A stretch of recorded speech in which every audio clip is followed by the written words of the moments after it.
Cara, thank you so much for coming to my YouTube channel. We're excited to hear more about you.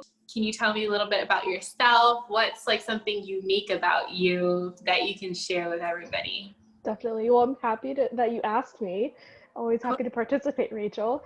Yeah, so I don't know if it's unique necessarily, but I would say my optimism is one of my most defining characteristics. I've found that having a really positive outlook and expectation in the future, I think, has been somewhat unique from how others may kind of go through life, and has just been helpful in persevering through things when they're challenging, and then also just has helped me remain solutions oriented. And outside of like career and like serious things, just having two small dogs, um, you know being really optimistic and happy around them definitely helps, because they're little weirdos for sure. I love your dogs. They're Yeah. amazing. I want to get into your journey. This is my series on really getting into the journey of how others found their careers, because a lot of my audience are looking to perhaps go down a career path and they want to know what your experience is. Let's start with maybe high school, university years. Did you know what you wanted to be when you quote unquote grew up? So yeah, growing up, high school, college, I was convinced that I was going to be a pediatrician. I had this deep abiding love of working with children, learning, working with people. So it was just one of those things where I was convinced that that was what I was going to do. So I actually did a good 2.5 semesters of coursework for that, of pre-med. But then I found out very quickly that I have little to no threshold for blood, body fluids, needles, just none of that like immediate What was the fainting. course that let you figure that out? Was it like bio? It was fine like working on like cat cadavers and like frogs and things like that, but when it came to like people, like, so for example, I shattered my finger and had surgery. I passed out in a restaurant because I saw my own stitches. My sister, she cut her head open like we were sledding or doing something, and I was passed out because the blood and the stitches, and just different incidents like that, where it's just kind of like, okay, no matter what I do, this is not something I'm going to overcome, and probably to make my life very, very difficult. So I just was kind of like, I don't know what I want to do. So I ended up majoring in public policy, switching to that because it was just also still up my alley of a lot of reading, a lot of writing, a lot of research, and just learning how to communicate with people in an effective way. I didn't know what my career path was going to be, but I just knew that just having these different skills would help me figure out. Public policies, communication, lots of reading, research, all of that. You knew that you really liked those things, but you didn't know for sure it was going to be in public policy. I worked for this nonprofit through college, where they don't have a lot of good connection to resources to be financially independent. So it was a lot of fun just kind of educating that way. And then also a lot of fulfillment, just helping people get bank accounts, helping them learn about applying for jobs and how to manage money, things like that. And then I worked for this other nonprofit that does a lot of good with like water and like prenatal care in Uganda. So that was like more of the public policy area, which I liked a lot. But working in the nonprofit world, I knew that wasn't something I wanted to do. I knew that I didn't want to work in DC. So it was just kind of like I was feeling a little aimless for a little while. Tell me about your first job. You got this public policy degree, you're out of college. What was your first job? My first job out of school was actually working at Nordstrom. So I worked at Love it. Nordstrom for a little while. Yeah. Loved the clothes. They had a really good program for training and customer service. And the thing that drew me to them was just their reputation, their brand they have for customer service communication and just providing a world-class experience. So again, knowing that I was still searching out for a career, interviewing for other jobs, figuring out what I wanted to do, that choosing some place that was fun, but also would help build my skill set and build my resume. And do you feel like the skills you gained with your public policy degree, even like talking to people, communication, even helped with that job? Definitely, I think just learning how to communicate off the fly, being able to meet people where they're at, you know, it's helpful in any job, but I would say especially retail. I want to talk about you working for Schwab. Oh my goodness, Charles Schwab. So how did you get that job? What was your path in getting that job? How do you go from Nordstrom public policy to Schwab? Sure. So in exploring careers, while I was working at Nordstrom, I landed on finance. I noticed that it was a field that seemed to be, very male dominated, of course, but also it seemed like it was a good field where, like, for women and for minorities, if you really do the right things the right way, you can have a good career there. And then also just thinking about, from a personal standpoint, just not really having had a lot of education, which I think a lot of people lack, education in high school and college about personal finance, investing, things like that. It was just one of those areas where I didn't have a lot of knowledge around, but it really interested me, and especially the component of like working with people. So I was like, okay, let me apply for a job here, see how I feel about this space as a long-term career. So I started working in the bank. It was literally just answering phones, learning how to drink the Schwab Kool-Aid, which again, just world-class customer service is really what their brand is. Really loved it. So after about a year, kind of just as a newbie there, I ended up moving to their private client planning wealth management department, and was working with different financial planners, attorneys in that department who would work with their higher net worth clients and just providing a more well-rounded, more in-depth experience. And that's really where I fell in love with that area. Let's now fast forward to now, your financial advisor. Can you point out the 2 specific traits that have made you resilient? Because your journey has been very unique to you. So what are the 2 things that you would say have made you resilient to get to where you are right now?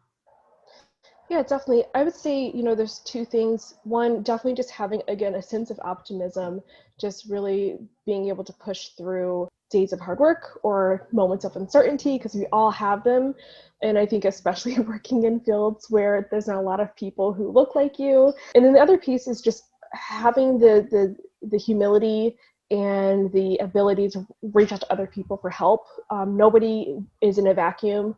There's a lot that you do have to do on your own, but the most successful people, I promise you, they had other people they're able to lean on, who are able to push them and just really be mentors. So I would just say just being able to reach out for mentors, ask for help when I needed it, and seek that out a good support system throughout my career has really, really been helpful. Really, optimism and networking would be the 2 things. Did you learn that through the years, or was that pretty much in you from the get-go? I would say the networking piece is something I definitely learned through the years. It was something, going to the school that I went to was very much part of like how we worked, especially in the public policy kind of world, just through trial and error. It really was, because, I think for a lot of us, especially like if you're high achieving academically, I was an athlete, you get the sense that you have to carry a lot of things on your own and just push through.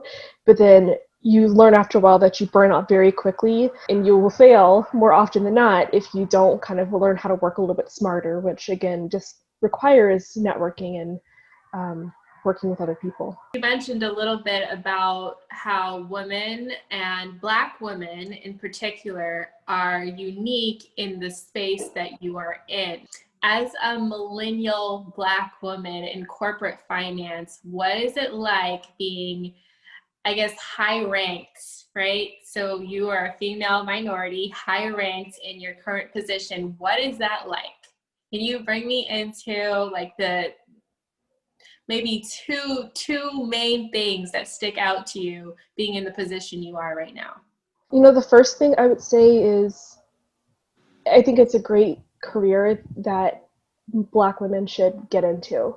Again, so if you're willing to put in the hard work, learn a lot, and just one of the partners at our firm, Bruce, he always says, just the biggest thing on our job is, having integrity, but also just like doing the right things all the time, just consistently doing that. And it's not a big thing.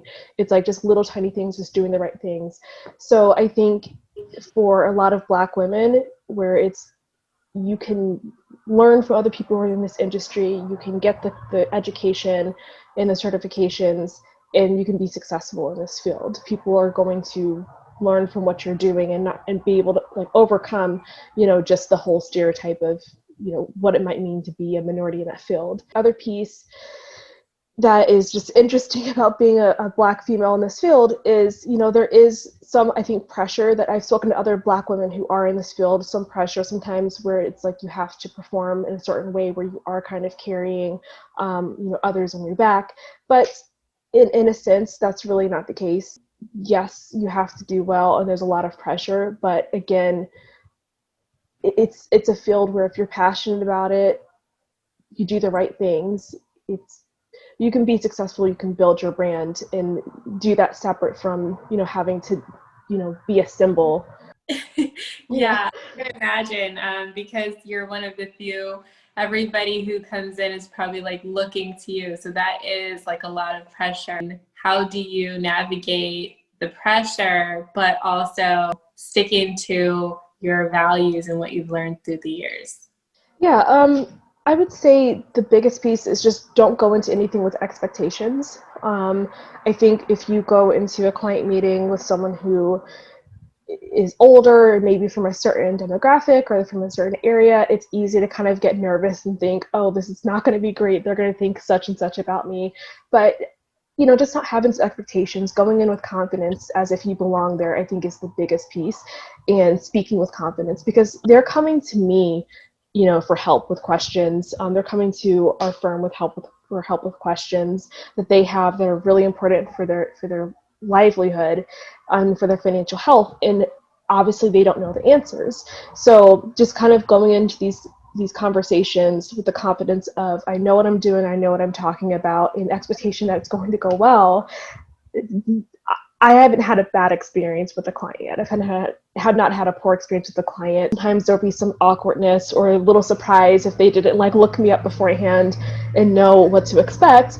But again, just having just this genuineness and authenticity and just comfortableness with who I am and confident in like what I'm able to do, that just makes all the difference in the world, where I honestly don't feel any sort of barrier, just given who I am and what I look like.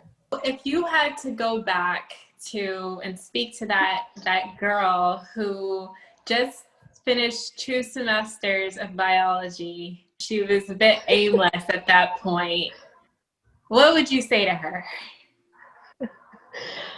Oh, in the long run, it doesn't matter.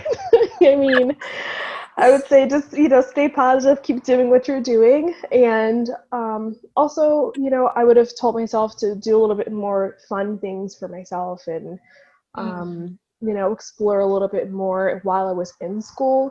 It would have been nice if I figured out what I wanted to do while I was in school or more quickly afterwards.